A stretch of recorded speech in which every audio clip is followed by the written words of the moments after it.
Morning, friends. So, flying by the seat of my pants more than usual.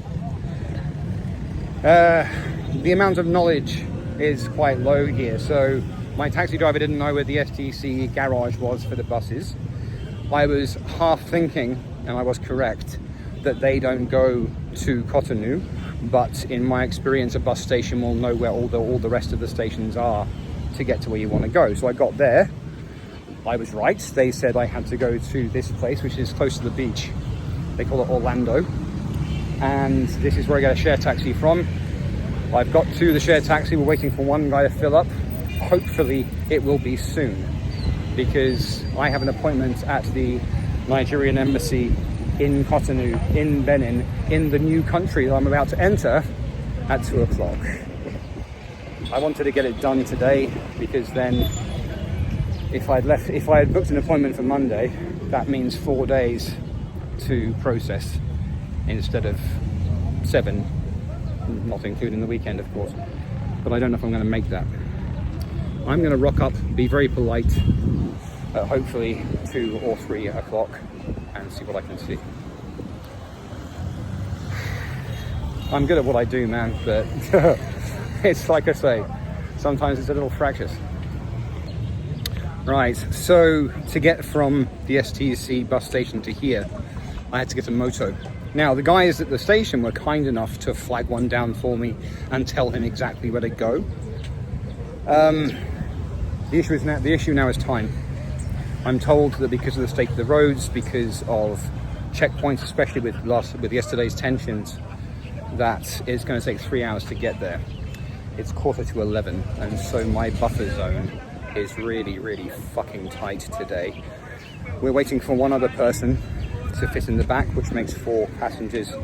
I think what I'm going to do is in 15 minutes, if someone hasn't turned up, I'm just going to take it on the chin, pay double, and have more legroom for 3 hours, but also to get there, hopefully get to the Nigerian embassy for 2 o'clock to start processing my visa, because at this time next week I'll be headed to the border. It's not that much money, so I think it's what I'm going to do in 10-15 minutes. The guys here are nice too. I might be able to negotiate slightly. All right. Oh, by the way, driving through town, the aftermath of yesterday's protests was very, very easy to see. There were, I think what the protesters has done to retard the options of the police was to set up little roadblocks and set them on fire at regular intervals down all of the main roads. And we drove through a sea of police in full riot gear. Everyone seemed really chill though. So it wasn't tense, it was just the aftermath. But yeah. All right, good. Bienvenue.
Shenanigans continue.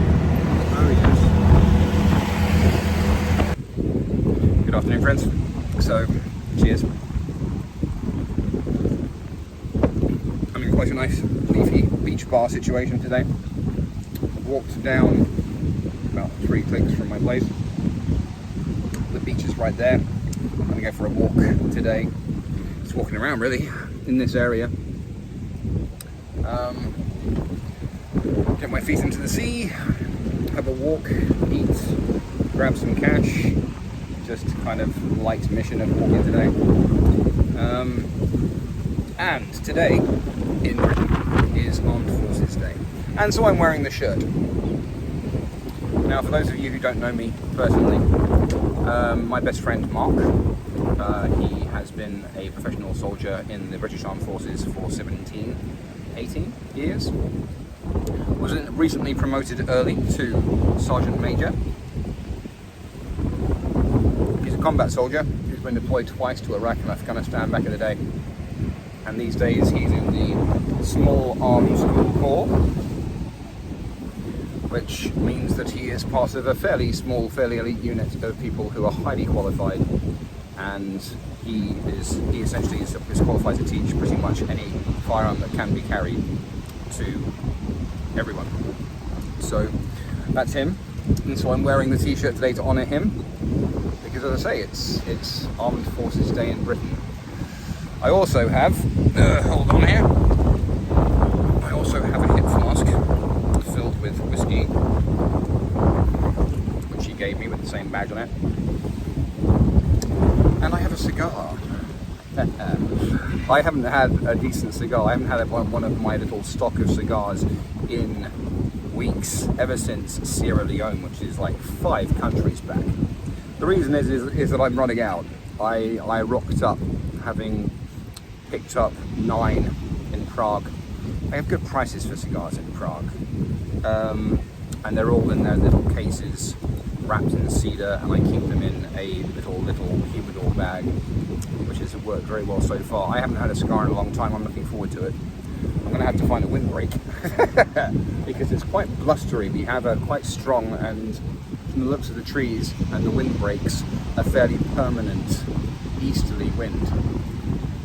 It's doing nice things to the clouds in the distance. I'll get some footage of that. So yeah, that's my day planned.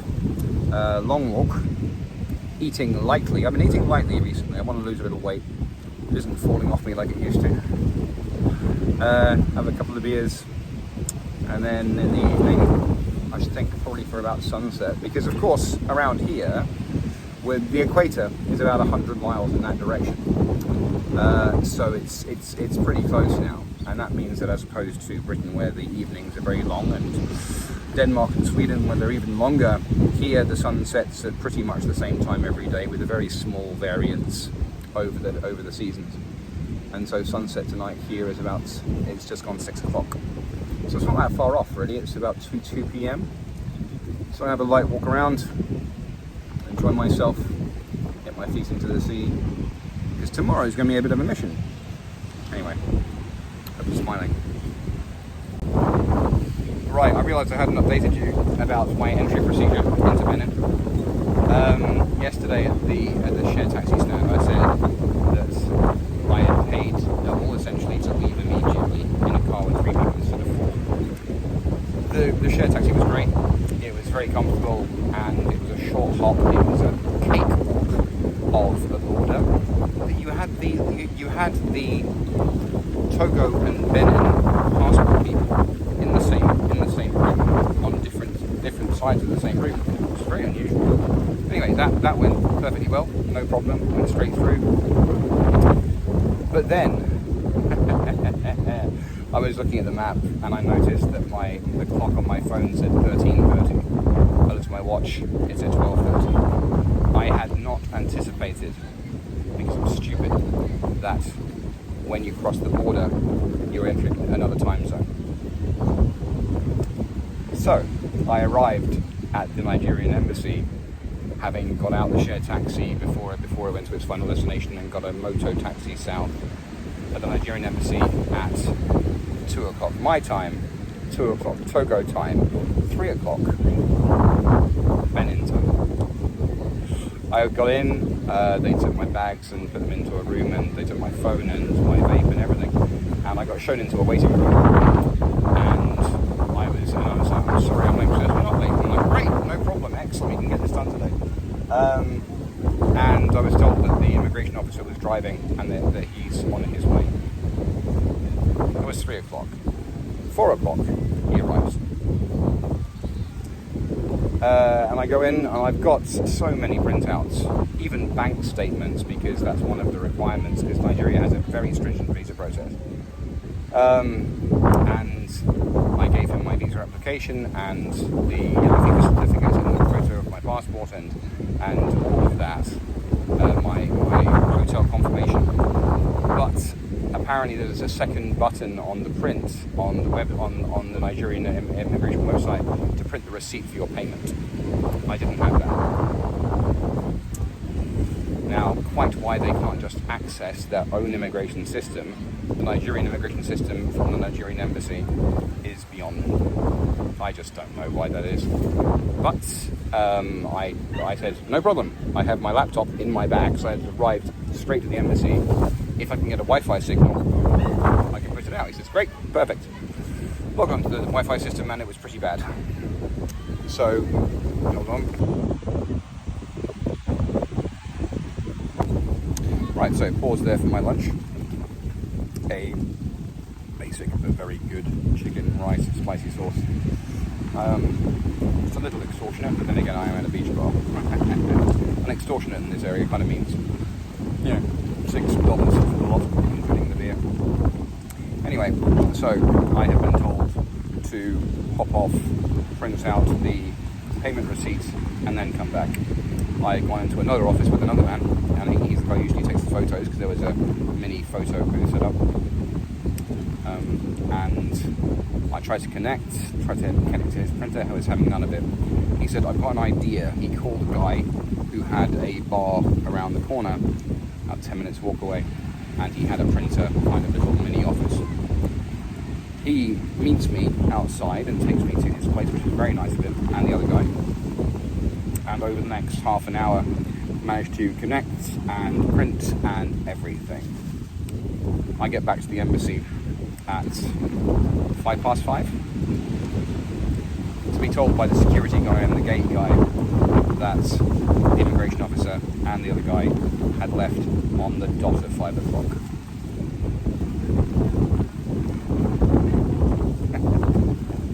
It would have taken 5 minutes to put the papers in, stamp it and go.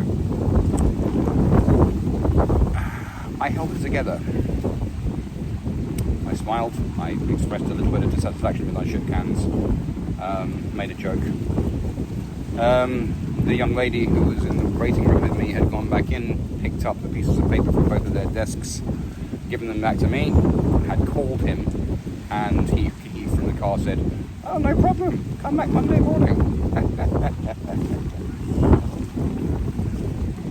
I'm fairly certain that's that situation.